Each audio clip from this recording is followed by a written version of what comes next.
And the next thing I know, my chance with her is blown, well, my mouth gets carried away. I'm tongue-tied, tongue-tied, tongue-tied, tongue-tied. So one of the things that you may have heard yourself say before is, I was going after this woman and all of a sudden she stopped talking to me, but I did everything right. Why didn't she fall for me? And based on my experience, what I've come to learn is that just because you feel you're doing everything right, it doesn't mean you were doing everything right. And so there's a guy that left a comment under one of my videos where he was talking about him being the rebound guy and interacting with this woman that he worked with. And according to him, he was doing everything right, but then lo and behold, she stopped talking to him as much and eventually told him that she was actually seeing somebody else. And he's wondering, how is that possible? I was doing everything right. And this is why I feel it's important for you guys to hire a coach, whether it's me or somebody else that's been in this a long enough time to help you pinpoint out what things you think you were doing right, but actually got wrong. And this is, by the way, what I talk about extensively in my book, No Girls For You, The Ultimate Guide to Ruining the Girl of Your Dreams, which you can get now at the website. When you get it, it comes with my new album also, done by Nan Juan. It's 10 songs that are funny and talking about the pitfalls of dating and all this other great stuff. So you can get that at the website right now on the first page at introvertdatingsuccess.com. But anyway, so I'm gonna go over this guy's situation, and I'm going to stop and start and give some commentary and figure out if this guy actually did all the right stuff or if there were things that he was doing that, unbeknownst to him, were the wrong things. Let's get into it. So he says, I was the rebound guy and I moved slow, set dates, hooked up.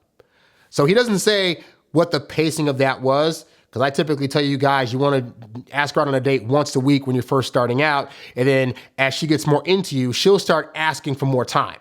But he doesn't say here what that pacing was. So we're going to just take him for his word for right now. He says, I also pulled away when she pulled away, casually texting to check in and say, hi, missing you, hope all is well. So right here, big mistake. He's saying that things are going great, but then he's also saying there were times when she pulled away, which early on in the dating process shouldn't really be happening all that much. Like, that only typically happens if the guy is actually coming on way too much. So if you're coming on a lot in the beginning, you're gonna find she suddenly starts to back off. But then he says a thing here where he says, when she would pull away, he would pull away, but then he contradicts himself saying, but then he would casually text her to check in. And what would he say to her when checking in? Hi, I'm missing you, hope all is well. So the fact that he was saying, oh, I'm missing you, it may not seem like a big deal to him, but to her, it's indicating signs of he's already viewing me in a relationship capacity because he's displaying these strong feelings by expressing how much he misses me. And as I tell you guys, the problem is if she is not there yet, then all this verbiage you're using to try to show her how much you feel and care about her is going to make her feel like you're coming on 3 times stronger than she needs you to. And it can cause her to pull away even more to the point where she no longer wants to see you. So this is why I tell you guys, 1, you should only be texting in the beginning to get dates. And number 2, you don't verbalize your feelings or emotions to this woman that you've just started dating. That can be reserved for when you guys have the conversation about potentially being in a relationship, which you wait for her to bring up first. Continuing, he says, I work with her and she blows hot and cold like crazy and started texting me at work only and not on weekends.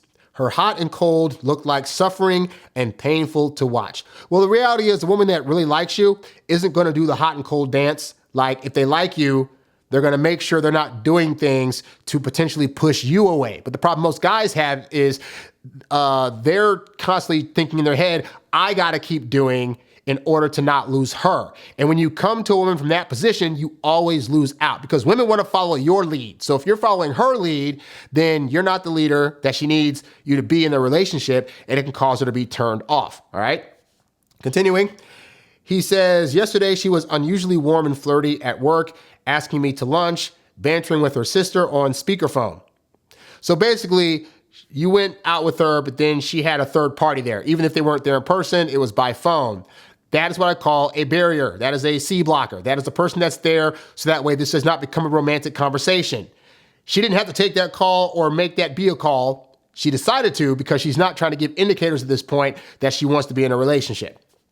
Continuing, he says, she texts me on our way home and I tried to set up a definite date and asked about Valentine's Day.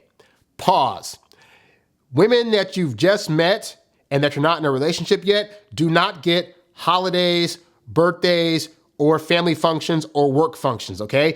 Those are things that you reserve specifically for people you're in a relationship with. More to the point, again, this early on in the process, you asking her out for a holiday like Valentine's Day, this early on in the process, it's going to seem like it's too much. Now, I don't want to be a hypocrite. I have definitely in my past when I was single, gone on dating apps and said, hey, tomorrow's Valentine's Day. I'm single, you're single. Like, let's say we go out and do something. I have done that, but I don't recommend doing that because I've done those in both of those cases that I did that. It didn't work out. Like, again, it was too much too soon. So take a lesson from me that you asking a girl out that's not your girlfriend for Valentine's Day is not really the best idea. And it gives her an indicator that you're really thinking about her because why would you on the most romantic day of the year ask her out?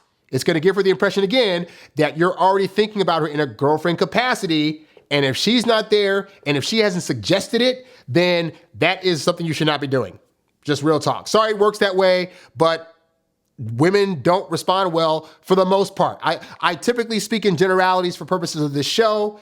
Are there outliers? Yes, but I don't want you to think that you and your situation is going to be the outlier. Stick to what generally works. And generally, asking women out that you've just started trying to see on romantic holidays typically results in them not being interested anymore because it seems like too much, right? Anyway, so her response to that was she dropped a grenade telling me she's seeing a new guy and she's sorry and grateful for all the time, all the support that I gave her, WTF.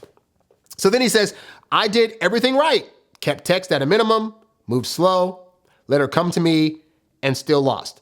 But was that true? He said earlier, at the times that she pulled away, he would come back in and say, hey, how are you doing? I miss you. So that's still him coming to her. So he wasn't actually, quote unquote, doing things the right way. And I put that in quotes because ultimately, guys, a woman that has high interest in you, you could be making all the wrong moves and it could still potentially work out. But also the reality is you can meet a girl that is actually the right woman for you and do things unintentionally that cause her to view you in a different light, cause her to view you as needy, as desperate, as not the guy that she thought you once were. It can do things that are making her feel like you're applying pressure to her.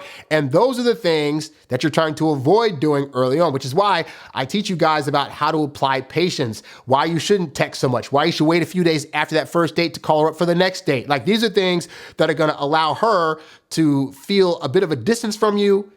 That patience allows her to have time to think about you, and that patience also allows you to see if she's going to come toward you, which is always a better thing. Because I know men oftentimes think, well, I got to be chasing her. Men chasing women equals them feeling pressure, and it's oftentimes too extreme for them. Like you're thinking you're chasing at an okay pace, and they're thinking this is a lot. Because men, when they chase, unfortunately, it typically tends to be too much for a woman. Whereas if she's coming towards you, and by the way, I don't mean that she's doing all the work. You asking her on a date is all you need to be doing to chase. But if she's hitting you up and saying, hey, I want to see you between dates. Hey, I'm just texting you to say, hey, or whatever. That's her version of chasing that she needs to do, which is going to allow her to think I'm doing all these actions. It must mean I like him. But if you're the one constantly coming towards her, she's never going to be able to do that. And you're going to get a situation like this where she just suddenly says, oh, I'm sorry, I got somebody else. And you got to ask yourself, how did that other guy get her and you didn't? Chances are, while you were trying to send these texts and trying to like say you miss her and all these other things, this guy probably wasn't doing that, which means she had to go to him and say, hey, so do you miss me? Hey, so do you want my company? Hey, so do you want to go out? Again, you lose when they're not coming towards you. But that's the point, is that you could think that you're doing all the right stuff, but it could actually be the wrong stuff. That's why I have a whole website, because I started out my giving advice journey, giving guys advice on what not to do, because I had made all the same mistakes that this guy's making right now, you know? He says, She got a new dude and not the ex, so she claims since her breakup, this has all transpired in about 3 months. Are we both rebounds, or did she use me to move on to the new guy? Do we just strike out sometimes no matter how well we follow principles? Well, again, technically, you weren't following principles. But to your point, honestly, here's what I find. Let's take the story. She had an ex and then she broke up with him and you were the first guy that she dated. Any guy she dates after that ex is by default going to be the rebound guy. But here's the thing. I have been the rebound guy that has been able to make it work for a good amount of time with the woman I was dating that had an ex. That's happened a few times before, you know? And so the point is that, how does that work? Because the general thought is, well, if I'm the rebound guy, it's not going to work out and blah, blah, blah. But those guys are applying pressure to the situation to have to make it work. I go into rebound situations like this. Well, I'm probably her rebound, so it may not work out. And you know what? If it doesn't, that's fine. But while I'm here, we're going to have a lot of fun. And I find focusing strictly on the fun and still applying the principles of being patient and letting her come to me usually result in me get into a relationship with somebody who I was the rebound for. So rebound situations can work, but if you're not doing the things you actually need to be doing to make sure that she's feeling safe and secure, and more importantly, not pressuring her to have to jump immediately into another relationship after she just got out of one, then you can make it work. But if you're doing all that stuff, then she's gonna feel like, oh my God, this is feeling very similar to my ex, because towards the end, her ex was probably making her feel pressure or probably making her do things she didn't want to do. And she's fresh off of that feeling. So her radar is up for, is the next guy I date going to make me feel the same kind of pressure that my ex was making me feel towards the end? And if you are, then you're out. But if you don't, then you're in, and you'll find that she'll actually come to you a lot quicker if you're not the one pressing an agenda for a relationship or doing these girlfriend-boyfriend style things during the dating process. Yes, asking her for dates, you're gonna continue to do that in a relationship, but that's part of the courting process. You asking her about her emotions, or you expressing your feelings to her, or saying you miss her, or texting her all the time, or trying to talk about, well, where are we, and all this other stuff. That's stuff that is gearing towards a relationship, which you need to let her do, which will give you signals that she's ready for that step. If she's not, you're gonna lose every single time, all right? So hopefully this answers your question. Now, for the rest of you guys that may need help with some of this stuff, you can go to introvertdatingsuccess.com, sign up for the IDS Academy. You can sign up for one-on-one coaching. I love helping you guys on the phone. And while you're there, feel free to pick up my book, No Girls For You, The Ultimate Guide to Losing the Girl of Your Dreams. It'll give you a really eye-opening look at why all the things you're doing now to try to attract women cause you to lose them. When you get the ebook, you also get a really hilarious soundtrack. It's the No Girls For You soundtrack done by my buddy Nan Wan, which is 12 songs basically talking about the ins and outs of dating from a hilarious point of a puppet that just can't seem to get it right. And it has Don Magic Juan on the album because he said he would do the album. So check that out. You can get that at the website as well. Thank you guys so much for checking out this video. Be sure to subscribe to this YouTube channel and like this video, and I'll catch you guys on the next one. I'm out. Peace. When I see a hot girl, my tongue gets twirled. I don't know what I'll say. And the next thing I know,